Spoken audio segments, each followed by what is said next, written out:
abeeyo abaami n'abakyala abavubuka n'abatennyo gano ge mawulire gaffe ku ngoma nga gakusomebwa Jason ne Lady Slike.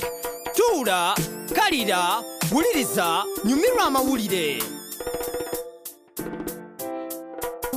2016 gubadde mwaka gwa njawulo mu nsi yonna era nga kigambibwa nti gubadde mubi mu nsonga ezitambuza ensi, naye ng'omwaka oguwedde mu mwezi gwa Sebutemba enkyukakyuka yali amaanyi ddala. Mu mwezi gwa Sebutemba carbon dioxide agambibwa okuba mutono mu bbanga, ng'era omwaka oguwedde si bwe kyali nga bwe kyali kisuubirwa, era bannassaayansi bagamba ensi eri matiga. Abalimi ba kaawa bagamba kino bo kyabakosa, era abalimi 120 mu nsi yonna baafuna amakungula matono ddala. Mu 2005 ekitundu ky'ettaka ekirimirwako kaawa kyandifuuka ekitakyali kya mugaso ewatali kuvaamu nsimbi, ekintu ekibya ddala. Mu Arctic wagambibwa okuba ewala ennyo, omuzira gwayo gutandise okusaanuuka. Amazzi g'omu Semayanja Pacific nago gatumbiira luno, ekitadde okutya mu batuuze b'obuzinga buno. Abamerika miliyoni 13 be basuubira okutuuka mu mbeera ey'okubundabunda olw'enkyuka y'embeera y'obudde ekyankalana. Naye Sahara yagwamu ekyewuunyo, omuzira we gwagwayo mu mwezi ogusingira ddala okubaamu ebbugumu ery'amaanyi ennyo. Mu mwezi gwa Desemba oguwedde ng'ennaku z'omwezi 19 omuzira era ne gugwa ku nsalosalo za Sahara era ne gubikka omusenyu mu Ansefra ekibuga mu Algeria. Omuzira gwagudde mu ddungu omulundi omulala oluvannyuma lw'emyaka 37. Eno enkyukakyuka y'obudde yatiisizza nnyo abantu okwetooloola ensi yonna. Omwaka oguwedde embeera y'obudde yakyukakyuka nnyo era nga kirabika embeera tekyaddamu kubeera nga bwe yalinga.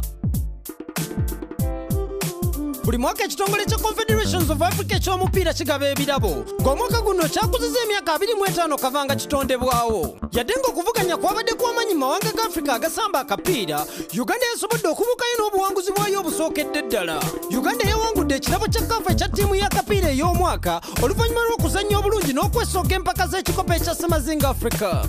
Kooki wa Uganda Cranes Mitchell Soldovic naye yalondeddwa ku lukalala lwa kooki w'omwaka, wabula kooki wa ttiimu ya Mamelodi Sundowns Pitso Mosimane ekyo ekirabo n'akyettikka olw'okutuusa ttiimu ye ku buwanguzi bw'ekikopo kya Champions League mu Africa. Ekirabo ky'omuzannyi w'omwaka ng'aguzannyira ku Semazinga Africa kyaweebwa Dennis Onyango owa Uganda, nga mu byafaayo by'empaka zino kino ekirabo kyali tekiwangulwangako mukwasi w'akatimba. Onyango yali musaale nnyo mu kulaba nga Uganda evuganya mu Gaboni, n'ayamba ne ttiimu ye ya Mamelodi Sundowns mw'asambira ogwesimbye okutuuka ku buwanguzi, era ye yali omukwasi wa ggoolo ow'omwaka mu liigi ya South Africa ey'ababinywera. Ate kyo ekirabo kya klabu y'omwaka Mamelodi Sundowns n'ekiwangula. Ekirabo kya ttiimu y'abakyala ey'omwaka kyaweebwa ttiimu ya Super Falcons eya Nigeria olw'okuwangula ekikopo kya Semazinga Africa eky'abakyala omulundi ogw'omunaana. N'abakyala ow'erinnya mu UN ali luno, omusasi waffe Paula Raps kagatutuuseeko. Ekisanja ky'omukulu w'ekitongole ky'amawanga amagatte Mwami Ban Ki-moon kyaggwako nga 31 Desemba omwaka oguyise, olwo omukulembeze w'ekitongole kino omujja Mwami Antonio Guterres n'akwata enkasi. Omukulu ono ensaala ya Portugal alitadde ku kusembeza abakyala mu kino ekitongole, era ng'omulimu gwe yasoose okukola gwe gw'okulonda omukyala ng'omumyuka we.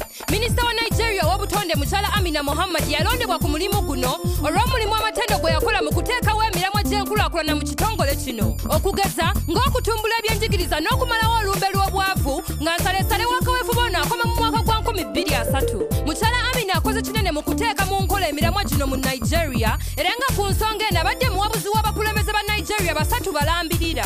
Obumanyirivu bwe bweyambisibwa mu kuziyiza entalo eziva ku mafuta, nga mu 2009 yayamba mu kuleetawo enteeseganya mu kitundu kya Niger Delta. Ate mu 2007 n'ateekebwa ku lukalala lw'abakyala ba Nigeria abazira. Mukyala Amina amanyiddwa mu nsi yonna olw'emirimu gye egy'okutumbula ebyenkulaakulana, era nga yaliko omuwabuzi wa Ban Ki-moon ku nsonga z'embeera y'obudde n'okumalawo obwavu obw'enkukunala. Nakazadde ono ow'emyaka 55 asuubirwa okugasanya ekitongole ky'amawanga amagatte kubanga amanyi okukwasaganya amawanga amagagga n'amawanga amankuseere. Nsigadde nze Paula Raps nga mbaweereza ku Newsbeat. Weebale nnyo Paula Raps, naago gatutuusaako. Bangi bagamba Abafirika balina okukkiriza kutono ddala mu demokrasiya.